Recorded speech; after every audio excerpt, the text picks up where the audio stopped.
You ever notice something strange?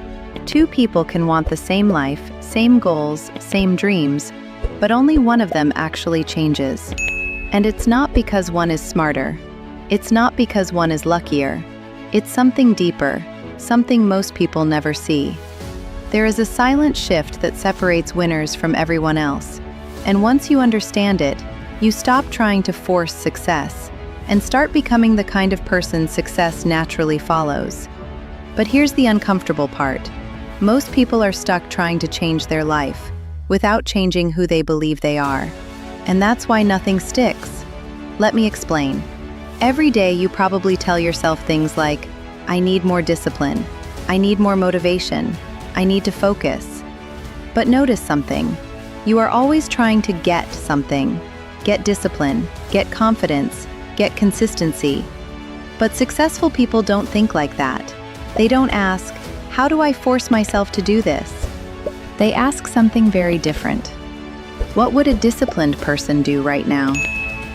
That small difference changes everything, because one mindset is about action, but the other is about identity, and identity always wins. Let's slow this down. If you see yourself as someone who struggles with focus, what happens when things get hard? You stop. Not because you don't know what to do, but because it matches your identity. But if you see yourself as someone who is focused, even if you fail, you return. And here is where most people don't realize something important. Your actions don't create your identity. Your identity is already silently controlling your actions. Every decision you make is not random. It's a reflection of who you believe you are. And that belief was built slowly, over time, through repetition. Think about it. If someone misses the gym once, nothing changes. But if they miss it 30 times, they stop calling themselves someone who works out. Not because of one failure, but because repetition shaped identity. Now here's the shift.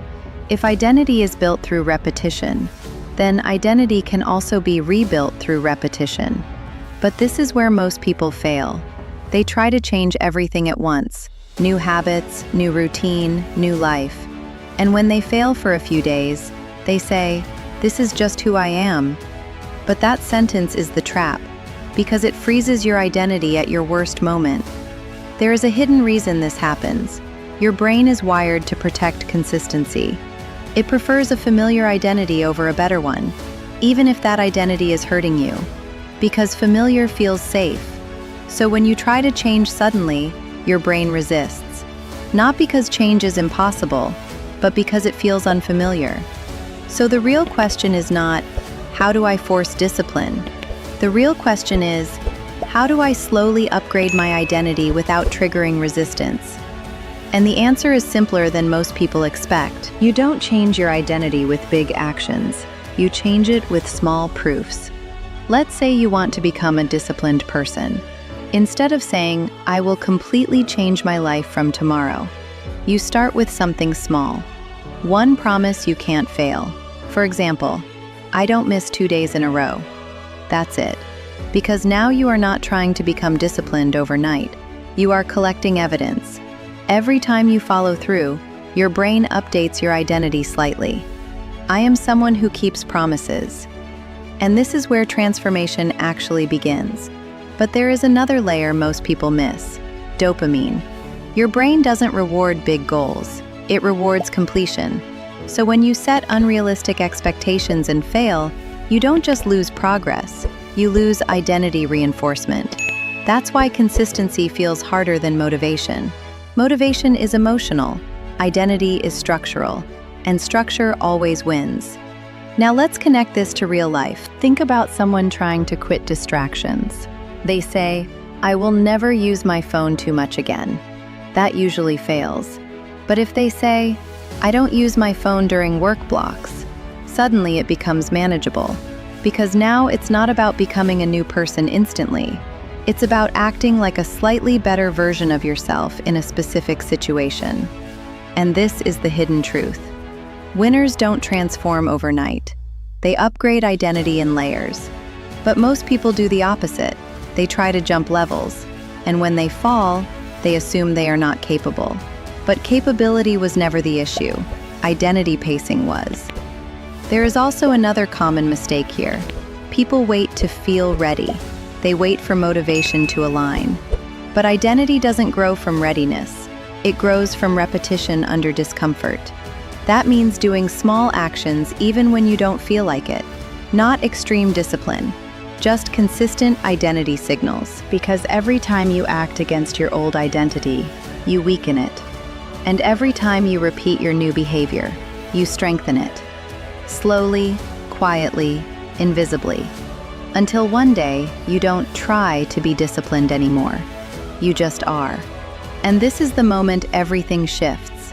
Not because life got easier, but because you stopped negotiating with yourself. Now here's something important to understand. This process will feel slow at first. That's normal. Because identity change is not supposed to feel dramatic. It's supposed to feel almost boring. But boring consistency is what creates extraordinary results. And most people quit right before the shift happens, because they expect emotional progress instead of structural progress. So let me ask you something. If your identity is built by repetition, what are you repeating every day right now? Because whether you realize it or not, you are already training your future self. Every decision is a vote for the person you are becoming. So the question is not, can you change your life? The real question is, what identity are you reinforcing right now? And once you become aware of that, everything starts to feel different. Because now discipline is not a struggle. It becomes a choice between two identities, one that pulls you back and one that pulls you forward. And the more you choose the forward version, the more natural it becomes. Until eventually, you stop trying to change your life, and your life starts matching who you became. Before this ends, I want you to reflect on something. Where in your life are you still acting from an old identity? And what is one small action you can take today that proves a better version of you exists? Because that's where real transformation begins. Not in motivation, not in inspiration, but in identity-level decisions repeated over time. So tell me, what habit are you struggling with right now? And what part of this idea hit you the most?